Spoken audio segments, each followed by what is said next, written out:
Let me ask you something straight up. How many times in the last 6 months have you heard someone say the housing market is about to crash? How many YouTube videos, how many Reddit threads, how many guys at work or at a barbecue have told you that prices are going to collapse and you should just wait it out? And how many times have you heard the exact opposite? That now is actually a great time to buy, that rates are going to drop, that inventory is finally opening up, that if you wait, you are going to miss the window entirely. Here is the thing, both of those people exist. Both of them sound confident. Both of them have charts and data to back up what they are saying. And most of the time, neither of them is actually helping you make a better decision. They are just adding noise to an already confusing situation. And if you have a family, a mortgage to think about, a kid to put through school someday, that noise is genuinely exhausting. I have been in real estate long enough to know that the loudest voices in any market cycle are almost never the most useful ones. The crash guys want clicks, the bull guys want commissions. And you are sitting in the middle trying to figure out what to actually do with your money and your family's future. So that is what this video is. No hype, no doom. Just an honest breakdown of where the housing market actually is heading into 2026, what the real risks are, what the real opportunities are, and how to think about this if you are a regular person with real responsibilities trying to make a smart decision. Let's get into it. First, let's talk about where we actually are. The last few years in real estate have been genuinely strange. And I do not use that word lightly. I have been doing this long enough to have seen normal markets, hot markets, cold markets, and a couple of genuinely weird ones. What happened between 2020 and 23 was in a category of its own. Rates dropped to historic lows during the pandemic. Demand exploded almost overnight. People were buying homes sight unseen, waiving inspections, writing personal letters to sellers begging them to pick their offer, bidding wars on properties that had been sitting on the market for months before the pandemic.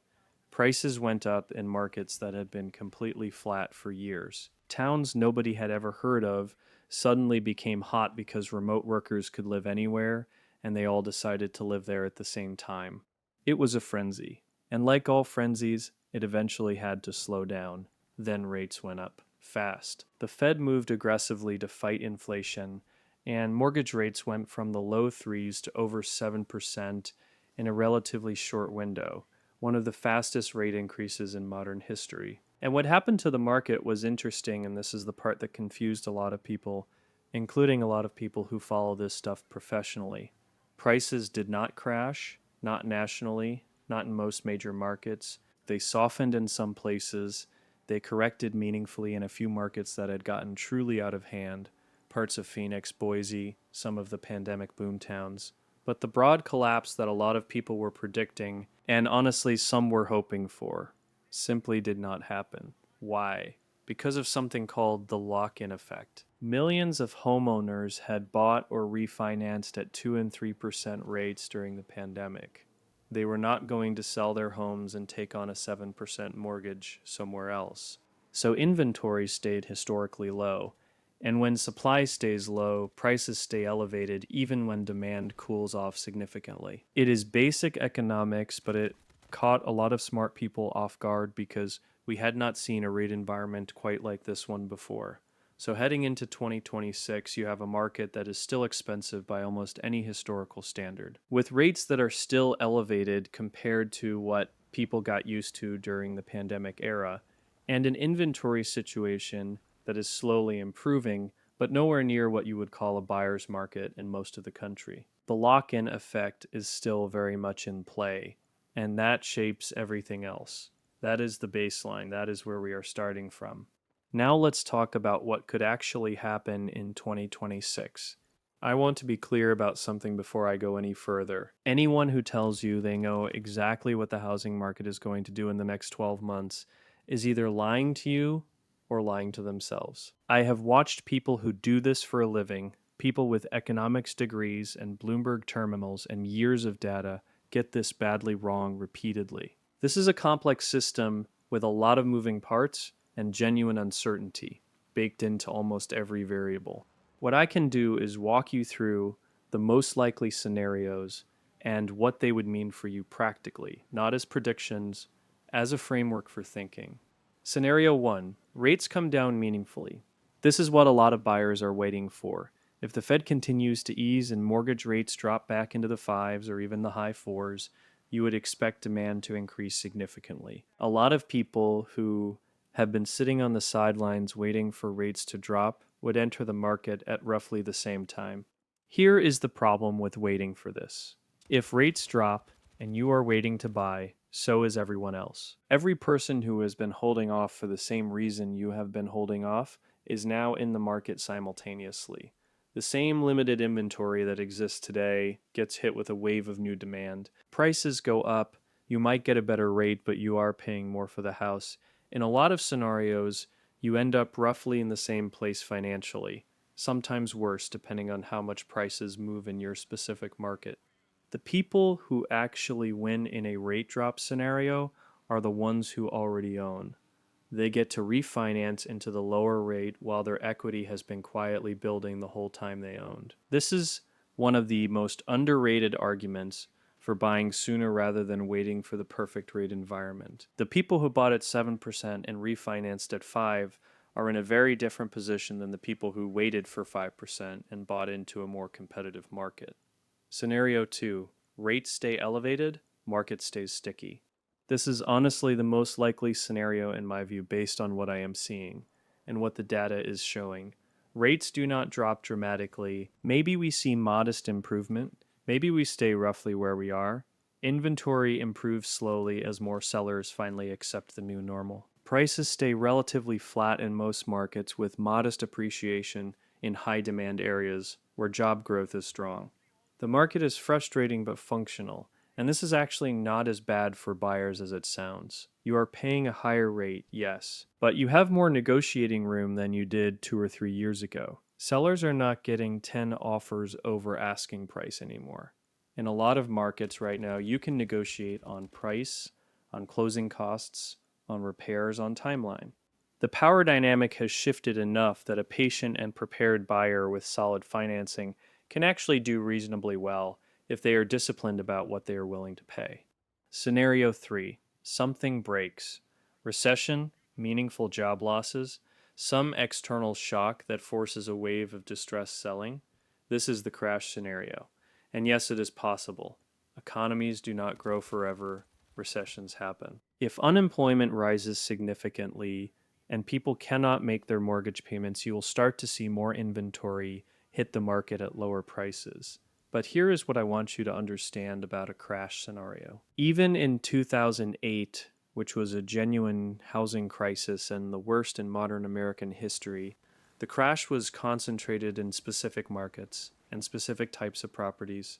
It was not uniform across the country, and the people who did the worst were overwhelmingly the ones who had bought with toxic financing. Zero down, adjustable rates, loans that were designed to reset at payments they could never actually afford. The market today does not have the same structural problems underneath it. Lending standards are significantly tighter. Most existing homeowners have substantial equity. A correction is possible. A 2008 style collapse requires a different set of conditions that are not currently present in the same way. Let me tell you about a client I worked with last year, because I think this makes the scenarios more real than any amount of abstract analysis. I had a couple come to me, both in their mid-30s, one kid, another, one on the way. Good incomes, solid savings, had been renting for 6 years in the same city. They had been following the housing market obsessively for about 2 years. Every week they had a new article about why prices were going to fall. Every month there was a new reason to wait a little longer. When they came to me, they had been actively ready to buy for probably 18 months, meaning they had the down payment, they had the income, they had the credit score. They were just waiting for the right moment. In those 18 months of waiting, the market in their area had not crashed, it had not even really corrected. Prices were up about 4%, rates had moved around but not dramatically in their favor, and they had paid roughly $38,000 in rent that had gone directly to their landlord's mortgage instead of their own equity. I am not telling you this to shame them. They were being careful. They were trying to make a smart decision. But at some point, careful becomes its own kind of cost. The analysis paralysis was costing them real money and real time that they were not going to get back. They bought. Not because the market was perfect, it was not. But because the right house showed up at a price that made sense for their real numbers, and they finally decided that waiting for perfect was a bet they were tired of making. I think about that couple a lot when I hear people talk about the housing market in the abstract, because it is never really about the market in the abstract. It is always about your specific situation and your specific timing and your specific trade offs. What does this actually mean for you? Let me break this down by situation because the right answer is genuinely different depending on where you are. If you are renting and thinking about buying, the question is not whether the market is going to crash. The question is whether buying makes sense for your specific situation right now. And there are really four things that matter more than what the market is doing. One, your timeline.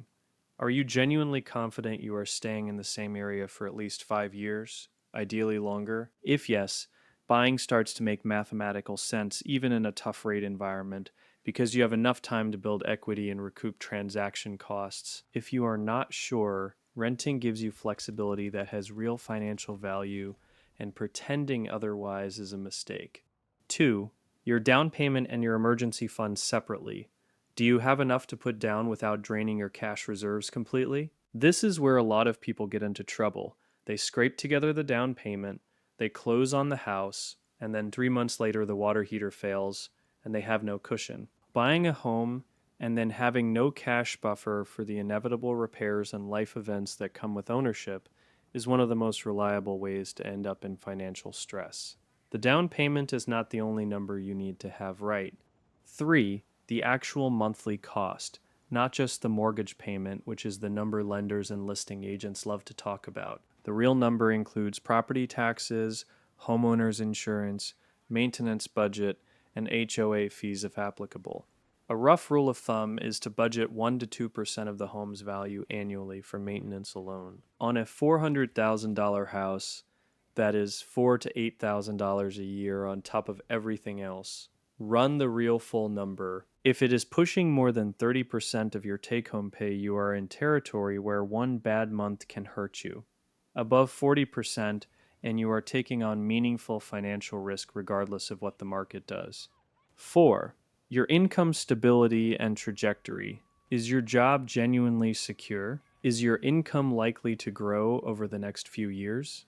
A mortgage payment that feels tight at your current income might feel very manageable in 2 or 3 years if you get promoted or your business grows. But if there is real uncertainty in your career situation right now, adding a large fixed monthly obligation on top of that uncertainty is a compounding risk worth thinking through honestly. If you already own and are thinking about moving, this is where the lock in effect really bites at a personal level. If you bought or refinanced at 2 or 3%, trading that for a 7% mortgage on a more expensive house is a genuinely painful transaction. Your monthly payment on the new place could be significantly higher, even if the purchase price is not that much more. A lot of people are staying put because of this math. And honestly, in a lot of cases, that is the right call. But life does not always cooperate with your financial optimization strategy. If you genuinely need more space because your family is growing, if you need to relocate for your career, if your current home simply does not fit your life anymore in ways that are affecting your day to day, those are real reasons to move regardless of what the rate environment looks like. The financial hit is real, but so is the cost of staying in a situation that does not actually work for your family. You have to weigh both sides honestly. If you are thinking about real estate as an investment, I want to be careful here because investment real estate is a genuinely different conversation than buying a primary residence, and the math works differently. But the short version is this: the era of easy money in residential real estate investment is over for most people right now. The low rate environment made the cash flow math work on a lot of deals that simply do not pencil out at 7% financing. Monthly cash flow is harder to achieve.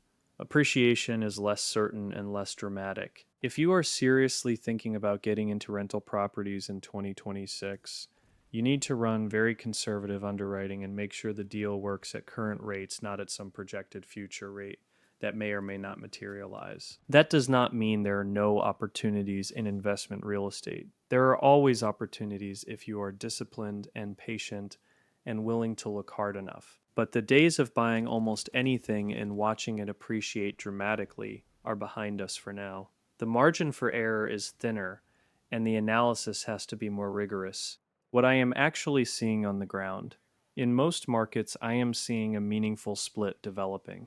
The entry level and mid range properties, the homes that regular families with regular incomes are buying, those are still moving. Not with the crazy multiple offer frenzy of 2021, but there is not a lot of excess inventory, and reasonably priced homes in good condition still sell in reasonable timeframes. Sellers in this segment are not panicking, and they are not desperate. The higher end of the market in a lot of areas is noticeably softer. Luxury properties, larger investment properties, the stuff that got bid up most aggressively by people with access to cheap money. That segment has seen more meaningful correction, and there is more room to negotiate. If you are in the market for something in that range, you have more leverage than you would have had 2 years ago. New construction is worth paying attention to right now. Builders have been competing aggressively for buyers by offering rate buy downs, closing cost assistance, and other incentives that make new builds more financially competitive relative to resale than they normally would be. If you are in the market to buy it, it is worth at least getting the numbers on new construction in your area, even if you would not normally consider it. The total cost after incentives sometimes surprises people. The honest bottom line. Here is what I genuinely believe after years in this industry and watching multiple market cycles play out from the inside. The housing market in 2026 is not a crash, and it is not a boom. It is a grind. It is a market that rewards preparation, patience, and honest financial self assessment. It punishes people who overpay because they got emotional about a property, and it equally punishes people who wait indefinitely because they are afraid of making the wrong call. The opportunity in this market is not about timing it perfectly. Nobody times it perfectly. The opportunity is about being in a position to act decisively when the right property at the right price shows up in your life. That means having your finances genuinely in order before you start seriously looking. That means knowing your real numbers, not the optimistic version, the real one. That means being honest with yourself about your timeline, your income stability, and what you actually need versus what you think you should want. If you do those things consistently, the market stops being the main variable in your decision. A good purchase in a tough market is still a good purchase. A bad purchase in a favorable market is still a bad purchase. The market sets the context, your preparation determines the outcome. I know that is not the answer people want when they come looking for someone to tell them whether to buy or wait. It would be easier to just pick a side, but I have been doing this long enough to know that the honest answer is almost never the simple one. The market is going to do what it does. The only question that actually matters is whether you are ready when it matters. I will see you in the next one.